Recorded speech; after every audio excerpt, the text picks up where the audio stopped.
2024 से पहले हरियाणा के पूर्व वित्त मंत्री कैप्टन अभिमन्यु ने बड़ा दावा किया है और फिर बीजेपी की जीत का दावा किया है। कैप्टन ने कहा है कि कर्नाटक चुनाव का हरियाणा में कोई असर नहीं होगा। वहीं उन्होंने विरोधियों पर भी जमकर निशाना साधा। कैप्टन अभिमन्यु इस वक्त हमारे साथ हैं। तमाम राजनीतिक पहलुओं पर उनसे बातचीत कर लेते हैं। कैप्टन साहब, सबसे पहला सवाल यही कि कर्नाटक में जिस तरह के नतीजे आए, किस तरह से देखते हैं इन्हें? कांग्रेस इस नतीजे के बाद खासी गदगद है।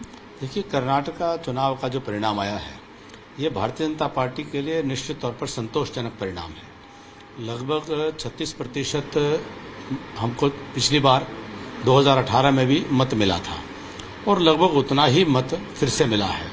5 साल की राज्य सरकार के कार्यकाल के बाद, 9 साल की केंद्र सरकार के कार्यकाल के बाद फिर भी वो मत प्रतिशत मिलना अपने आप में जनता का जो हमारा वो ओरिजिनल वोटर है, जिसने हमारी सरकार कर्नाटका में बनवाई थी, वो यूं का यूं कायम है।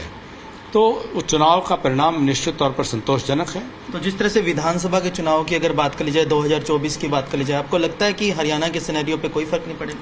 निश्चित तौर पर कोई फर्क नहीं पड़ेगा, बल्कि और मैं विश्वास के साथ कह सकता हूं कि पूरे देश ने मन बना लिया है कि दुनिया का सर्वाधिक लोकप्रिय जन नेता नरेंद्र भाई मोदी जी के नेतृत्व में आज भारत आगे बढ़ रहा है, भारत मजबूत हो रहा है और विपक्ष को मोदी जी के खिलाफ कुछ भी कहने को नहीं है। विपक्ष को कोई जवाब नहीं है। भारत दुनिया के अंदर एक महाशक्ति बनकर के उभर रहा है।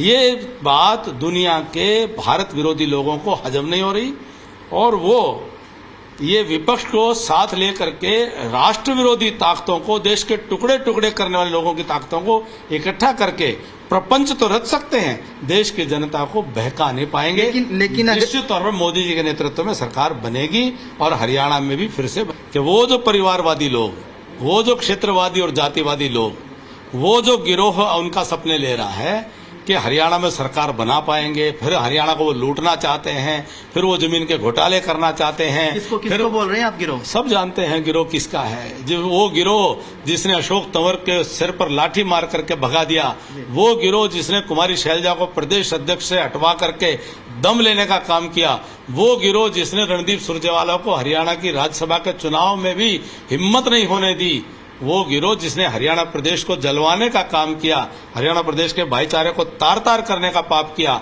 वो गिरोह जो हरियाणा प्रदेश की नौकरियां वह खर्ची और पर्ची के आधार पर किया करता था, उस गिरोह के गिरफ्त में हरियाणा प्रदेश को दोबारा नहीं जाने देंगे, हरियाणा को लूटने नहीं देंगे, हरियाणा के भाईचारे को बर्बाद नहीं करने देंगे, हरियाणा को आगे बढ़ाएंगे। हरियाणा एक, हरियाणवी एक, सबका साथ, सबका विकास, सबका विश्वास, सबका प्रयास, इसको सार्थक करने का काम करेंगे।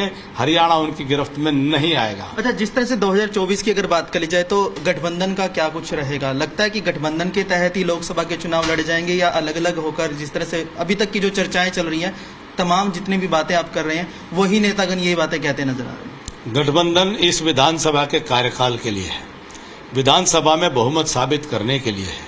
2019 में पूर्ण बहुमत ना मिलने की परिस्थिति के कारण उपजी हुई विवशता का परिणाम ये गठबंधन है।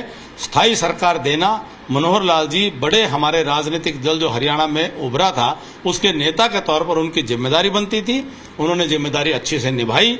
गठबंधन सहयोगियों ने साथ दिया, इंडिपेंडेंट्स ने और दल ने, उनका भी आभार और उनका बहुत धन्यवाद। कैंपस राजेंद्र कुमार के साथ रोहित कुमार, जी मीडिया हिसार।